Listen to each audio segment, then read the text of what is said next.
नमस्कार, मी संदीप राजगोळकर. न्यूज 18 लोकमतच्या या विशेष कार्यक्रमामध्ये आपलं स्वागत. कोरोना व्हायरस आणि लॉकडाऊनमुळे तुम्ही सगळे कंटाळले असणार आणि त्यातच आता पावसाळा सुरू झालेला आहे. वर्षा पर्यटनाची संधी तुमच्यासाठी होती, पण हीच संधी हिरावून घेतली गेली असं म्हणता येईल. कारण प्रशासनानं राज्यातल्या अनेक पर्यटन स्थळावर आज ही बंदी कायम घातलेली आहे. आणि म्हणूनच मी आलेलो आहे सह्याद्रीच्या दऱ्याखोऱ्यांमध्ये, अर्थातच कोल्हापूर जिल्ह्यातल्या चंदगड आणि आजरा या दोन तालुक्यातल्या पर्यटन स्थळांवर. इथला पाऊस कसा आहे, इथलं निसर्ग सौंदर्य कसं आहे, हे आपण पुढच्या अर्ध्या तासामध्ये पाहणार आहोत.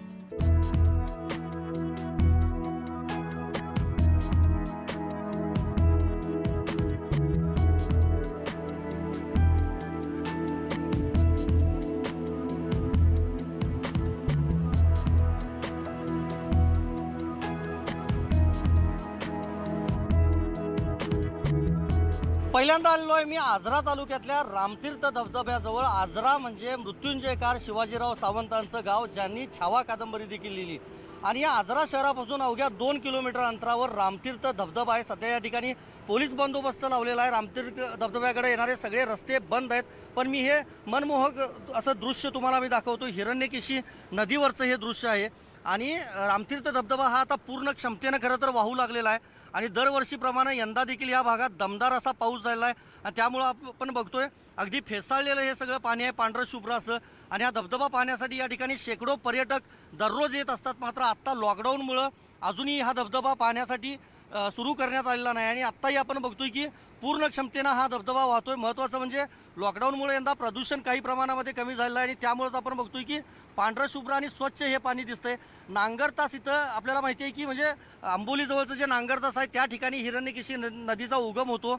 आणि गडहिंग्लज असेल, आजरा असेल, या दोन्ही तालुक्यांमधून खरं तर ही नदी वाहत असते. आणि अनेक गावांना याच नदीचा पाणीपुरवठा देखील होत असतो दरवर्षी. आणि यंदा आपण बघतोय पूर्ण क्षमतेनं हा पावसाळा सुरू झाल्यानंतर अजूनही या ठिकाणी पर्यटक मात्र दाखल झालेले नाहीत. आपण जर पुन्हा एकदा बाजूला नजर टाकली तर याच ठिकाणी रामाचं देखील एक मोठं मंदिर आहे. त्यामुळं निसर्गाचा आस्वाद घेत जर तुम्हाला देवाचं दर्शन करायचं असेल तर या ठिकाणी यावं लागतं. पण आत्ता आपण बघतो या ठिकाणी पोलीस कर्मचारी असतील किंवा इतर जे या ठिकाणचे काही कर्मचारी आहेत स्थानिक, ते सोडले तर बाकी या ठिकाणी कुणीही आलेलं आपल्याला दिसत नाही. आणि दरवर्षीप्रमाणे यंदा हा धबधबा वाहू तर लागलेला आहे. मात्र या ठिकाणी पर्यटकांना कधी येता येईल किंवा तुम्हालाही कधी येता येईल हे अजूनही निश्चितपणे सांगता येत नाही. पण हे पहिलं ठिकाण तर मी तुम्हाला दाखवलं. यानंतर आपण जाणार आहोत पुढच्या ठिकाणी.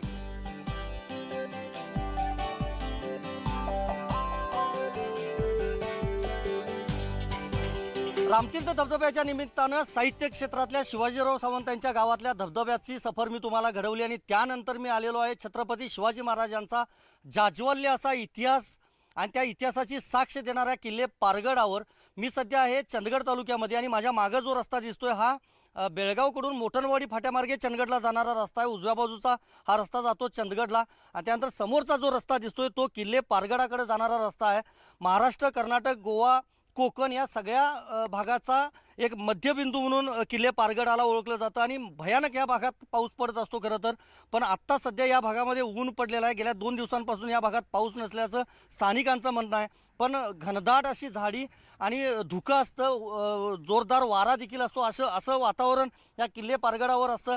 आणि त्या किल्ले पारगडावर नेमकं काय काय आहे, तिथला इतिहास नेमका काय आहे, हे मी आता या पारगडच्या सफरीनंतर तुमच्यापर्यंत पोहोचवणार आहे. तुम्हाला सुरुवातीलाच म्हटलं होतं की सह्याद्रीच्या कडेकपारीमध्ये मी जाणार आहे. आणि त्याच कडेकपारीतलं हे पाणी मी तुम्हाला दाखवतोय. आजपर्यंत तुम्ही समुद्रकिनारी गेला असाल, नदीच्या काठावर गेला असाल, पण हा एक छोटा नाला आहे. किल्ले पारगडावर जाताना हा मला खरं तर दिसला. आणि थांबण्याचा किंवा पाण्यात उतरण्याचा मोह जो आहे तो मलाही आवडता आला नाही. आणि आत्ताही आपण बघतोय पाठीमागून हे पाणी येतं. एकतर स्वच्छ आहे हे पाणी. आणि हे सगळं जे पाणी आहे एकतर समुद्राला जाऊन मिळत असतं किंवा नदीला जाऊन मिळत असतं. आणि किल्ले पारगडावर तर आता इथून पुढं धुकं असणारच आहे. त्या धुक्याची मजा देखील मी तुम्हाला दाखवणार आहे. पण आत्ताही या ठिकाणी जवळपास 1.5 ते 2 फूट पाणी या नाल्यामध्ये आहे.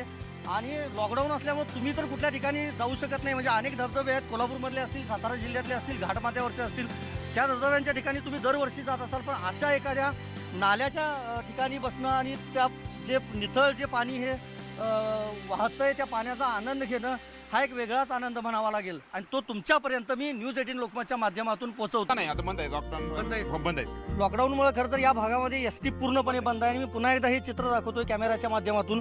या ठिकाणी भाताची आता रोपं तयार झाली आहेत आणि 10 ते 15 दिवसानंतर ही सगळी रोपं जी आहेत ती या सगळ्या चिखलामध्ये लावली जाणार आहेत. मात्र गवी रेडे असतील किंवा हत्ती असतील, वन्य प्राण्यांच्याकडून होणारं हे नुकसान अजूनही शेतकरी सहन करतोय. जरी पर्यटनाची आपण तुमच्यापर्यंत ही सगळी मजा पोहोचवत असलो तरी ही शेतकऱ्यांची एक त्यांची एक अवस्था किंवा त्यांचं जे दुःख आहे ती देखील आम्ही पोहोचवण्याचा प्रयत्न करतोय.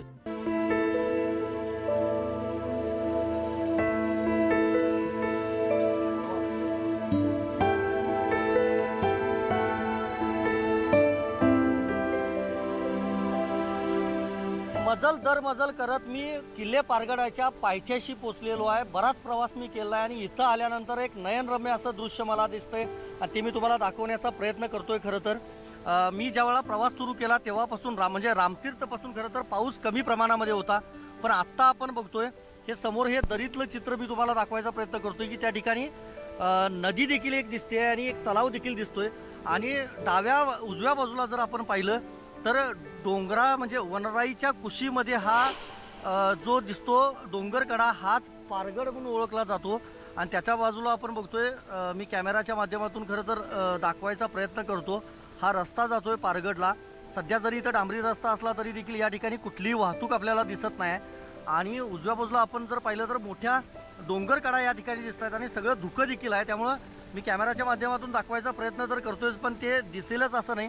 पण संपूर्ण पारगड जो आहे तो पूर्णपणे आता धुक्यामध्ये न्हावून निघालेला आहे असं म्हणता येईल. पांढरी शुभ्र चादर या भागामध्ये पाहायला मिळते आणि हिरवगार देखील जी निसर्गाची एक चादर हिरवीगार दुलई जी असते ती देखील या ठिकाणी पाहायला मिळते. वरती आपण जर पाहिलं तर ज्या सगळ्या डोंगरकडा आहेत या भागातल्या सह्याद्रीच्या पर्वतरांगा आहेत त्या पूर्णपणे अक्षरशः धुक्यामध्ये न्हावून गेलेल्या आहेत. आणि वरती हे मी चित्र तुम्हाला दाखवायचा प्रयत्न करतो. खरं तर मोठ्या प्रमाणामध्ये ही एक डोंगरकडा एक मोठी डोंगरकडा आहे. त्या ठिकाणी सगळी झाडं असतील झुडपं असतील ती या ठिकाणी पाहायला मिळतात. आणि अशा पद्धतीनं पारगडला जर तुम्हाला यायचं झालं तर कोल्हापूर शहरापासून जवळपास हा पारगड किल्ला जो आहे तो 170 किलोमीटर अंतरावर आहे. त्या ठिकाणी जर यायचं झालं तर सगळा जो मार्गक्रमण आहे ते करत यायला लागतं. अनेक ठिकाणी धुकं आत्ताही आपल्याला पाहायला मिळतंय.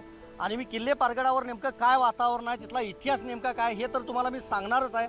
पण सध्या आपण एक ब्रेक घेऊयात आणि ब्रेक नंतर पुन्हा भेटूयात.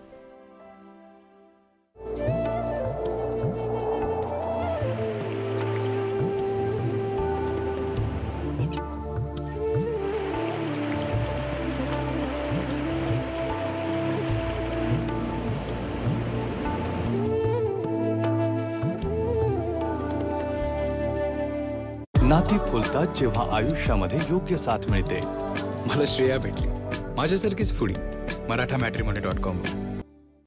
ब्रेक नंतर या कार्यक्रमामध्ये परत एकदा तुमचं स्वागत. आणि मी आलेलो आहे अखेर किल्ले पारगडाच्या जवळ. आपण जर पाहिलं तर किल्ले पारगड ग्रामस्थ आपले सहर्ष स्वागत करीत आहेत. अशा प्रकारची ही कमान या ठिकाणी लावण्यात आली आहे. आणि जवळपास 250 ते 300 पायऱ्या चढल्यानंतर या किल्ले पारगडावर आपण जाऊ शकतो. महत्त्वाचं म्हणजे तानाजी मालुसरे यांचे वंशज आजही या गडावर राहतात. आणि या ठिकाणी आल्यानंतर निसर्गाचा तर अद्भुत चमत्कार आपल्याला पाहायला मिळतोच पण इतिहासाची साक्ष देणारा किल्ला म्हणून देखील या किल्ले पारगडाला ओळखलं जातं. चला तर जाऊयात या किल्ले पारगडावर.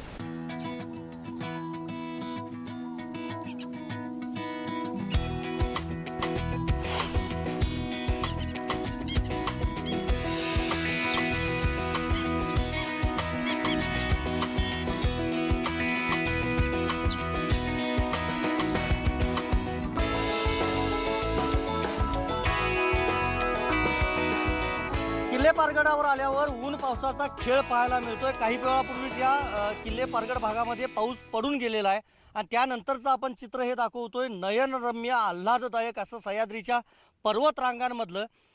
या ठिकाणी बरेचसे खरं तर आपल्याला डोंगर दिसत आहेत पण काही डोंगरांवर धुका आहे, काही डोंगरांवर सावली आहे आणि काही डोंगरांवर ऊन देखील आहे. आणि घनदाट असं अरण्य या ठिकाणी आपल्याला पाहायला मिळते. आणि ही जी बाजू दाखवतो ही पश्चिमेकडची खरं तर बाजू आहे. दुसऱ्या बाजूला देखील आपण जर पाहिलं तर या ठिकाणी पूर्णपणे हा परिसर धुक्यानं अक्षरशः न्हावून निघालेला आहे. पांढरी शुभ्र धुक्याची जी चादर आहे दुलई आहे ती या ठिकाणी पाहायला मिळते. अनेक वन्य प्राणी देखील या वनराईमध्ये किंवा या जंगलामध्ये असल्याचं स्थानिकांनी यापूर्वी देखील सांगितलं आहे आणि वन खात्यानं देखील सांगितलं आहे. आणि आत्ताही आपण बघतोय हा जो माझ्या समोरचा भाग दिसतोय म्हणजे अगदी दक्षिणेकडचा हा भाग गोव्याकडचा आहे.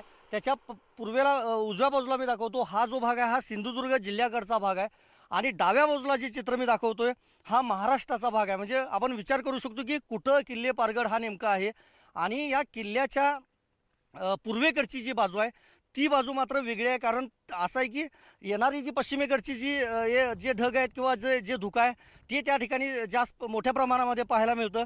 मात्र पूर्वेकडचा मी भाग दाखवतो या भागामध्ये म्हणजे अनेक भागामध्ये या अशा प्रकारे हे धुकं पाहायला मिळतं आहे. आणि जर आपण बघितलं या डोंगर रांगांच्या कडेकपारीमध्ये तर अनेक छोटे मोठे धबधबे आपल्याला या ठिकाणी दिसत आहेत. धुकं देखील आपल्याला दिसतंय. समोर आपण बघतोय हा पांढरा एक छोटा धबधबा देखील या ठिकाणी या डोंगर रांगांमधून वाहणारा आपल्याला दिसतोय. आणि दुसऱ्या बाजूला मात्र कडकडीत असं ऊन देखील पडलं आहे. मध्येच धुक्याची किंवा जे ढग आहेत पावसाचे ते देखील या ठिकाणी पाहायला मिळत आहेत. आणि खाली मी कॅमेरामॅनला विनंती करेन या ठिकाणी ही एक म्हणजे एक दोन डोंगरांच्या मधून जाणारा जो रस्ता आहे तो रस्ता पाहायला मिळतोय. किल्ले पारगडावर जर यायचं झालं तर तुम्ही थेट गाडी घेऊन देखील या ठिकाणी येऊ शकता. आणि अशा प्रकारे लॉकडाऊन असल्यामुळे या किल्ले पारगडावर सध्या तर कुणीही पर्यटक आपल्याला पाहायला मिळत नाही. पण इतिहासाची साक्ष जी आहे किंवा जो इतिहास आहे जाज्वल्य इतिहास छत्रपती शिवाजी महाराजांचा तानाजी मालुसरेंचा तो जर तुम्हाला अनुभवायचा असेल तर नक्कीच या पारगडावर यायला लागेल. आणि जोपर्यंत चंद्र सूर्य आहे तोपर्यंत या पारगडाचं रक्षण करा असं छत्रपती शिवाजी महाराजांनी मालुसरेंच्या घराण्याला सांगितलं होतं. आणि त्याप्रमाणे आज ही अनेक कुटुंबीय जे आहेत मालुसरे वंशजमधले ते या पारगडावर त्यांचं वास्तव्य आहे. त्यातल्या बऱ्याच जणांचं बेळगाव मुंबई या ठिकाणी देखील वास्तव्य आहे. पण निसर्गाचा अद्भुत असा नजराना जर तुम्हाला अनुभवायचा असेल आणि इतिहास देखील अनुभवायचा असेल तर नक्कीच या किल्ले पारगडावर तुम्हाला भेट द्यावीच लागेल. हिंदवी स्वराज्य संस्थापक छत्रपती शिवाजी महाराजांनी जे गडकोट उभे केले स्वराज्यामध्ये त्यामागं काही ना काहीतरी हेतू होता शत्रूला हरवण्यासाठीचा. आणि किल्ले पारगड जो उभा केला तो देखील पोर्तुगीजांवर लक्ष ठेवण्यासाठी. कारण गोवा आणि सिंधुदुर्ग जिल्हा म्हणजेच कोकण या दोन्ही सीमांच्या हद्दीवर हा किल्ले पारगड आहे. आणि याच किल्ले पारगडावर भव्य असं भवानी मातेचं मंदिर उभा केलेलं आहे. 1674 साली शिवाजी महाराजांनी खरं तर हा गड वसवला. आणि समुद्र सपाटीपासून या गडाची जी उंची आहे ती 738 मीटर इतकी आहे. आणि या गडाचा पहिला किल्लेदार म्हणून नरवीर तानाजी मालुसरेंचा पुत्र रायाजी मालुसरे यांचं नाव घेतलं जातं. पण 1689 मध्ये औरंगजेबाचे पुत्र शहाजादा आणि खवास यांनी पारगडावर हल्ला केला होता. मात्र गनिमी काव्यानं त्यांना हरवण्यात आलं.